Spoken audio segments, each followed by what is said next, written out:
बिस्मिल्लाहिर्रहमानिर्रहीम, अस्सलाम वालेकुम। मैं असदुल्लाह खान हूं। ये जो बिलावल ने कहा है, ये बिलावल की अपनी सोच नहीं है, ये नवाज शरीफ की सोच है। ये मैं क्यों इतने वसूख से कह रहा हूं। और बिलावल ने क्या कहा है, ये तो आपके इल्म में आ चुका है कि बिलावल ने कहा है कि इन जजेस को पार्लियामेंट की इस्तेहकाक कमेटी में बुलाएं, क्योंकि पार्लियामेंट का इस्तेहकाक मजरू हुआ है, इसलिए इनको इस्तेहकाक कमेटी में बुलाएं। बिलावल ने क्या कहा, पहले सुने, फिर मैं बताता हूं कि मैं क्यों कह रहा हूं और मैं उसका आपको रेफरेंस देता हूं कि ये नवाज शरीफ की सोच है। नवाज शरीफ जजेस को इस्तेहकाक कमेटी में बुलाने की बड़ी पुरानी ख्वाहिश रखते हैं और वो ख्वाहिश माजी में कभी पूरी नहीं हो सकी, लेकिन अब वो चाहते हैं कि ये ख्वाहिश उनकी पूरी हो। पहले सुने बिलावल ने क्या कहा है। मेरा ख्याल में पाकिस्तान पीपुल्स पार्टी के ख्याल में तौहीन पार्लियामेंट हुआ है जनाब स्पीकर। ब्रीच ऑफ प्रिविलेज हुआ है जनाब स्पीकर। ये कैसे हो सकता है कि एक इदारा अपने ऊपर ये जिम्मेदारी ले ले कि वो हमें हुक्म करे कि आईन तोड़ो, हमें हुक्म करे कि पार्लियामान का बात ना मानो। पहले काम करो, फिर वापस आके पार्लियामान से कह दो। जनाब स्पीकर, ये गैर कानूनी, गैर आईनी आपका हाउस का प्रिविलेज ब्रीच हो रहा है जनाब स्पीकर। इसका एक तरीकेकार है, जब भी कोई किसी ऑनरेबल मेंबर का या इस पूरा हाउस की इज्तिमाई का अगर प्रिविलेज ब्रीच हो चुका है तो आपका एक प्रिविलेज कमेटी है।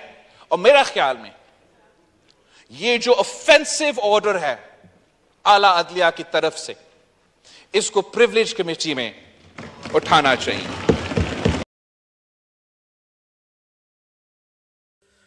अच्छा, अब बिलावल साहब ने कहा है कि जजेस को पार्लियामेंट की जो इस्तेहकाक कमेटी है वहां पर बुलाना चाहिए और ये मामला वहां उठाना चाहिए। जो इत्तेहादियों का इजलास हुआ है उसमें भी इत्तेहादियों ने ये कहा है कि नोटिस जारी करना चाहिए उन तीनों जजेस को और उनको इस्तेहकाक कमेटी में बुलाना चाहिए। अब मैं आता हूं इस मामले की तरफ कि मैं ये क्यों कह रहा हूं कि ये नवाज शरीफ साहब की पुरानी ख्वाहिश है। अच्छा, अब ये रेफरेंस मैं पहले भी दे चुका हूं, लेकिन आज दोबारा इसलिए दे रहा हूं कि आज ये बहुत ही अप्रोप्रिएट हो गया है, बहुत ही इस वक्त ये समझें कि इस वक्त इसकी रेलेवेंस जो है वो बिल्कुल सही रेलेवेंस बन गई है। देखें, मैं ये चौधरी शुजात साहब की किताब का पहले भी रेफरेंस दे चुका हूं। इसमें अगर आप सफा नंबर 152 पर आए तो इसमें लिखा है चीफ जस्टिस को जेल भिजवाने की ख्वाहिश, और इसमें वो लिखते हैं इससे पहले वजीर आजम नवाज शरीफ, ये चौधरी शुजात साहब लिख रहे हैं, इससे पहले वजीर आजम नवाज शरीफ स्पीकर कौमी असम्बली गौहर अयूब से ये भी कह चुके थे कि कोई ऐसा तरीका निकालें कि चीफ जस्टिस को पार्लियामेंट की किसी इस्तेहकाक कमेटी में बुलवाकर उनकी सरजनिश कराई जाए।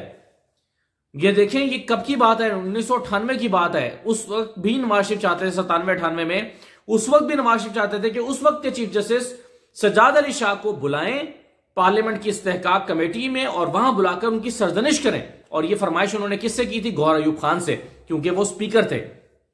उन्होंने कहा कि गौहर अयूब से कह चुके थे कि कोई ऐसा तरीका निकालें कि चीफ जस्टिस को पार्लियामेंट की किसी इस्तेहकाक कमेटी में बुलवाकर उनकी सरजनिश कराई जाए। वजीर आजम के खुशामदी टोले ने इस तजवीज की तायद की, लेकिन गौहर अयूब ने कहा कि पार्लिमानी कवायदो जवाबित के तहत किसी कमेटी को चीफ जस्टिस के खिलाफ इतना बड़ा कदम उठाने का इख्तियार नहीं है। गौहर अयूब ने उस वक्त कहा कि जजेस के खिलाफ इतना बड़ा कदम उठाने का किसी कमेटी को इस्तेहकाक नहीं है, किसी कमेटी को इख्तियार नहीं है। लेकिन आज दोबारा जजेस को इस्तेहकाक कमेटी में बुलाने की बात हो रही है और उन्होंने कहा बल्कि खतरा है कि इस तरह का कोई इकदाम हुआ तो इसका बहुत सख्त रद्द-ए-अमल होगा, लिहाजा चीफ जस्टिस के खिलाफ ऐसी कोई हरकत ना की जाए। गौहर अयूब खान के बकौल इसके बाद वजीर आजम नवाज शरीफ ने उनको अपने साथ चलने के लिए कहा। वो उनके साथ गाड़ी में बैठ गए तो रास्ते में नवाज शरीफ ने उनके घुटने पर हाथ रखकर कहा, कोई ऐसा रास्ता निकालें कि चीफ जस्टिस को कम अज कम एक रात के लिए ही जेल भेज दिया जाए। यह नवाज शरीफ साहब की ख्वाहिश थी। गौहर अयूब खान ने कहा, खुदारा ऐसी बातें ना करें कि पूरा निजाम ही जमीन बोस हो जाए। मगर नवाज शरीफ ने गौहर अयूब की नसीहतों पर कान नहीं धरा और सुप्रीम कोर्ट पर हमला करके रहे। ये तफसीरात गौहर अयूब की खुद नविश्त में मुलाहिजा की जा सकती हैं। अच्छा, ये चौधरी शुजात साहब लिख रहे हैं और जो उनकी खुद नविश्त है ईवान इक्तदार के मुशाहिदात, उसमें गौहर अयूब साहब ने इन तमाम दोनों वाकयात का तफसील से जिक्र किया है। तो अब आपको अंदाजा हो गया कि नवाज शरीफ की बुनियादी तौर पर पुरानी ख्वाहिश है, उस वक्त जो बिलावल है वो 10 साल के छोटे बच्चे थे, 9 साल के। बिलावल साहब को पता नहीं है कि वो नवाज शरीफ के खाके में रंग भर रहे हैं, उनको अंदाजा नहीं है कि वो नवाज शरीफ का ख्वाब पूरा कर रहे हैं, उनको अंदाजा नहीं है कि वो नवाज शरीफ के लिए इस्तेमाल हो रहे हैं। लेकिन कोई अंकल तो बताए ना बिलावल को कि भाई क्यों इस्तेमाल हो रहे हो नवाज शरीफ के लिए, या फिर इस्तेमाल हो रहे हैं या फिर इस्तेमाल कर रहे हैं। क्योंकि बिलावल ने जो आज तकरीर की है, बिलावल ने पूरी कोशिश की है कि अदालत जो है वो तौहीन अदालत का इल्जाम किसी पर लगा के बुलाए, और जाहिर है वो किसको बुलाएगी, वो वज़ीर आज़म को बुलाएगी। तो वज़ीर आज़म को भी देखना चाहिए कि बिलावल ऐसी बातें करके कहीं उन्हें तौहीन अदालत का मुर्तकिब तो नहीं करार दे रहे और उन्हें काटने की कोशिश तो नहीं कर रहे। तो ये भी वज़ीर आज़म शहबाज शरीफ साहब को देखना चाहिए कि बिलावल जो कुछ कर रहे हैं वो किसके फायदे में है और किसके नुकसान में है। तो बहरहाल ये इस्तेहकाक कमेटी में जजेस को बुलाकर उनकी सरजनिश करना ये पुराना मंसूबा है, उस वक्त नहीं हो सका था, अब दोबारा इसमें रंग भरने की तैयारियां हो रही हैं। तो एक बात तो ये है, और सिर्फ यही नहीं है बल्कि और भी काफी सारी तकरीरें आज हुई हैं। अच्छा, अब एक बात जो सुबह बड़ी इंपॉर्टेंट है कि सुबह क्या होगा।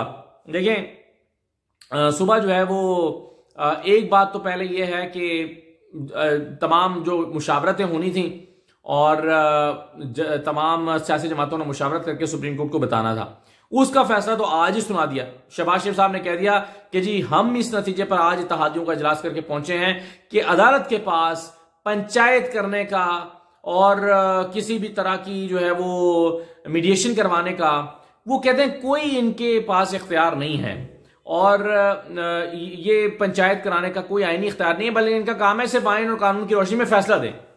तो भाई अगर इनका काम आइन और कानून की रोशनी में फैसला देना है तो वो तो उन्होंने दिया है कि 90 दिन में इलेक्शन कराएं, तो वो तो आपने माना नहीं है। जब वो नहीं माना तो फिर वो तौहीन अदालत में जाने की बजाय उन्होंने कोशिश की, चीफ जस्टिस ने और बाकी जजेस साहिबान ने, कि आप मिल बैठे और मिल बैठ के मसले का हल निकाल लें। ये उन्होंने एक रिजॉल्व करने की कोशिश की इशूज को, लेकिन उनकी इस कोशिश को सबूताज किया, बल्कि जजेस को इंसल्ट किया ये कहकर कि आपका तो काम ही नहीं है पंचायतें कराना, आप तो ये पंचायतें क्यों करा रहे हैं। तो भाई फिर जो उनका काम है आइन की तशरीह करना और बताना कि 90 दिन में इंतखाबात होने हैं, तो वो जब उन्होंने किया है तो उसको आप मानते नहीं है। अच्छा, अब जो है वो एक मुद्दा तो ये है कि सुबह तो मुशावरत हुई नहीं है, सियासी जमातों की आपस में कोई बातचीत हुई नहीं है, कोई एक तारीख पर मुत्तफिक हुए नहीं है, तो ये मामला तो हो गया गोल। दूसरी जो बात है वो है कि पैसे देने के लिए कहा था कि 27 तारीख को पेमेंट करनी है और इलेक्शन करवाने हैं, लेकिन इसहाक डार साहब ने इसका भी जवाब दे दिया है और सुबह अदालत में भी यही मौके इख्तियार किया जाएगा। ये भी सुनिए जरा इसहाक डार साहब क्या कह रहे हैं। ये जो अपना पूरे पाकिस्तान की नुमाइंदगी करते हुए या नुमाइंदगान बैठे हुए हैं इस मोअज़्ज़ज़ हाउस में, वो उस फैसले को कहते हैं, उसकी करारदाद में है कि हम इस फैसले को नहीं मानते। ये फैसला 438 तो कुछ होना ही नहीं चाहिए था। फिर जो एक ऑर्डर आया, उस ऑर्डर के तहत ये कहा गया कि जी नहीं, आप ये पेमेंट करें, स्टेट बैंक ये पेमेंट करें।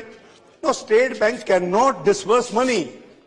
इसका जो ट्रस्टी है, इसका जो ऑपरेटर है वो फाइनेंस। अच्छा, अब ये है इनका मौकफ और ये इन्होंने आज दे दिया और यही अदालत में सुबह देंगे, और ये भी मुमकिन है कि साथ ही वो इसको चैलेंज कर दें, सुप्रीम कोर्ट के इस फैसले को चैलेंज कर दें कि जी आप केस को रिव्यू किया जाए, ये भी मुमकिन है।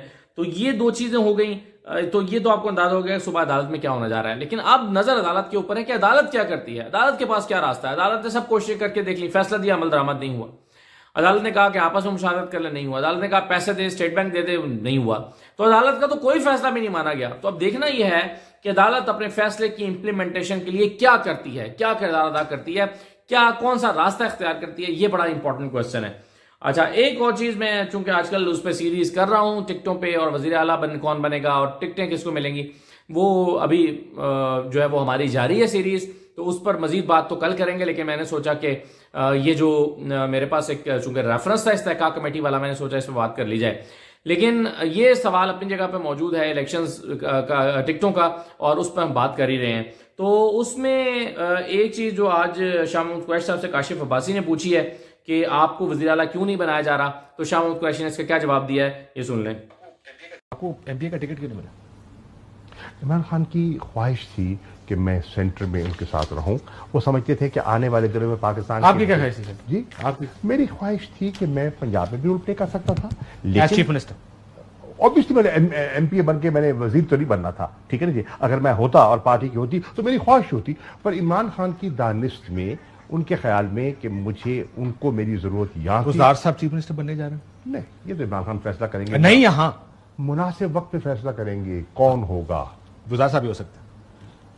मुझे नहीं मालूम कौन हो सकता है। बोलिए भी सरप्राइज अगर गुलजार साहब हुए जी, आपको हैरानगी होगी अगर गुलजार साहब हुए? अगली दफा जी मुझे होगी। आपके लिए फ्रंट रनर कौन है इन योर व्यू? इस वक्त कोई नहीं है। मतलब you don't have an obvious choice of chief minister? इस वक्त कोई नहीं है। परवेज इलाही साहब हो सकता है? आपके पास कोई ऑब्वियस चॉइस नहीं है? उन्होंने कहा जी नहीं है। तो इस तरह से जो है वो ये शाह कुरैशी साहब ने कहा, और वो कहते हैं कि जी मैं बनना चाहता था चीफ मिनिस्टर, और मुझे मगर इमरान खान चाहते हैं कि मैं सेंटर में काम करूं, तो उनकी ये ख्वाहिश है।